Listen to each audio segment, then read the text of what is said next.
after seeing the Harry and Meghan interview, what were your initial thoughts on what you saw, and how do you think that's going to affect the royal family long term? I think I was kind of like Oprah in many instances during the interview, saying, "What?" and "Wow," and "Who?" Yeah, I thought it was a lot. We went into it knowing that Harry and Meghan reportedly were going to say a lot. That it was very candid and that nothing was off limits. I did not expect what we got. I didn't expect for them to go as in depth as they did. I didn't expect for them to be as raw as they were and as open as they were. So it was a bit of a gobsmack, seriously, once it was over. The royal family has kind of been silent on this issue. There was the statement the Queen made, and then Prince William, he said that his family wasn't racist after leaving an event. Do you think that people are going to believe their statements about this interview, and are they as surprised as they're acting about it? It's interesting because I think that this is playing in different ways in different parts of the globe, right? So I think over here in America, you'd see this groundswell much more of we stand with Meghan, we believe Meghan and Harry. We do think that they went through all of these atrocities while they were there with the royal family. And that we're really glad that they spoke out. I think if you went across the pond to the UK, you would hear a lot more skepticism. You would hear a lot more cynicism. You would hear a lot of people saying they don't believe Meghan as much as they do here. You would hear a lot of people maybe making excuses for Harry's behavior, but also being disappointed. You would hear many more people backing the Queen and the monarchy and that sort of thing. I mean, it's a little tough though, Jaden, when you're thinking about all of this, and of course, it was really interesting to hear Prince William speak out about it because he did go against protocol, answering questions that are shouted at him by the press, which royals generally do not do. But number one, I don't know about you, but if someone yelled at me, about my family being racist, I'm not going to turn around and say, yeah, my family is racist. Of course, I'm going to say, no, my family's not racist.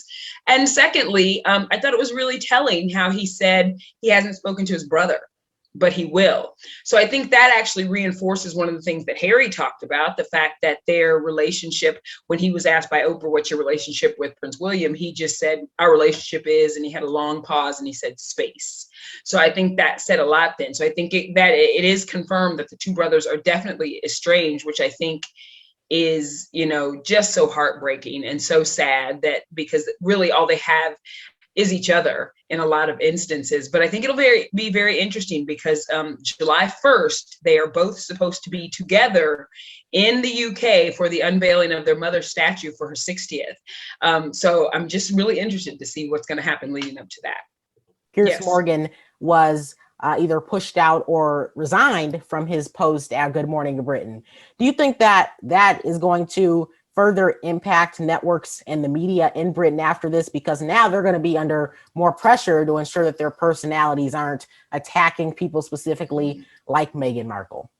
Well, there's an interesting regulatory law over there. It's not like it is here to where news personalities or television personalities, I shouldn't say news personalities, but television personalities kind of have a lot of leeway what they can say, without being regulated. In the UK, you can say whatever you want in print, but broadcast is regulated pretty heavily.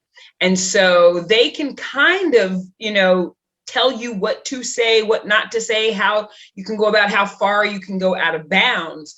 I know you probably saw the reports where it said 41,000 complaints were made to the regulatory committee about Piers. So there is a body.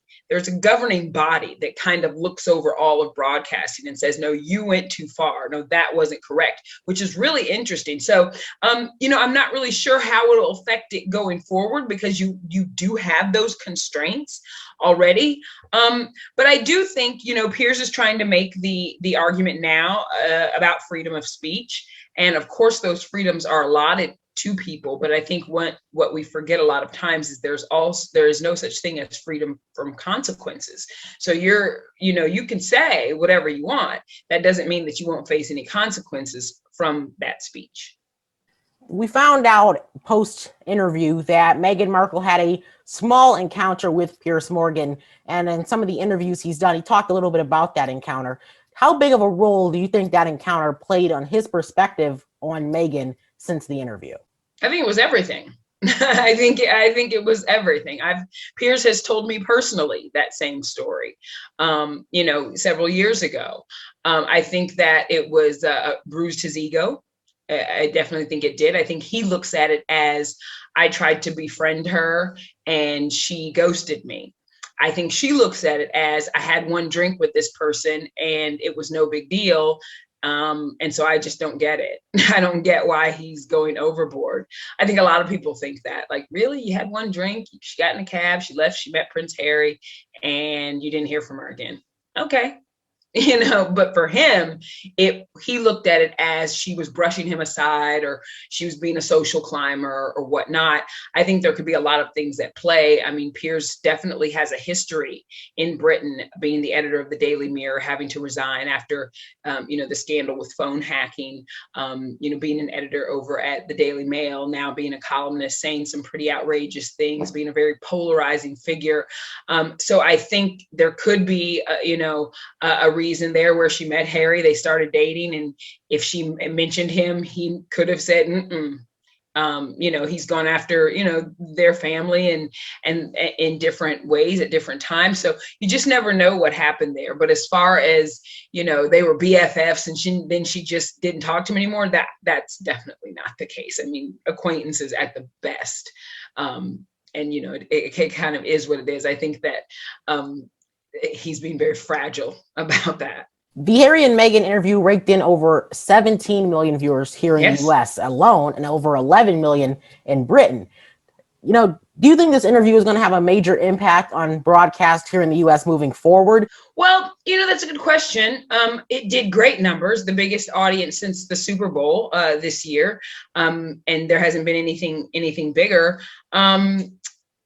And when you think of the overall numbers of the interview itself, more than 49 million people have watched. So that's including the streaming services and whatnot. So if you look at it, there's actually been more people that didn't watch it from television than did. I'm not sure. I mean, I think that CBS is, really kind of pumping their fists and saying yay because of the audience it brought in. And these days, it's very hard to get eyeballs to television, especially for destination viewing. It's one of the reasons they're re-airing the interview tonight, because it did so well. I'm not sure if it'll change the face of it and people will start saying more so, I'm going to go back to television. This interview was just so big. You couldn't have put it on a streaming service. It was the get of the century to get those two for their first interview after stepping back from being a working royal. So there was no way you could have put it anywhere. I mean, Oprah couldn't even have put it on her channel. It's cable. You had to put it on the most accessible way of seeing it. And that is, broadcast television, one of the big three networks. So I'm not sure if it'll change the face of it, but I think that, the networks are saying, okay, so when we have big gets like this, we can bring eyeballs back to us. So I think that's a good sign for them. And, the big winner in all of this, Jaden, is Miss Oprah Winfrey, because I hope you watched with an eagle eye, because she gave us all a masterclass in journalism and interviewing and how to ask a great follow-up. And sometimes, you don't even have to ask it right away. You just store it right here. You come back to it later. You catch people off guard, and then they really give you an answer. It was brilliant. And that is a great segue to my next question, which was Oprah became pretty much a meme overnight, but people also have a lot of respect for her type of interview. So for a lot of people that weren't even on the face of the earth when her show was airing, they're now like yourself, like me. Yes. She's a great interviewer. With all these people now figuring out just how great and talented Oprah Winfrey is, do you think that Oprah is going to have even a more expansive role on television now after that interview? She's got that cachet. The last time I interviewed her, I asked her if she would ever retire. Absolutely not, she said. There's nothing that's going to make her stop. She just showed us all that she is at the top of her game. She's masterful at interviews. She's got other interviews. She just sat down with Chip and Joanna Gaines and for a really great interview that's coming up, and she just does it well. And so, she did 60 Minutes. She did, everything on CBS. I think that she could continue to do this when she gets the big get. Have Harpo produce it, sell it to a network, and become that girl, which she already was the person that is the go-to for interviews. But, this was a huge win for her.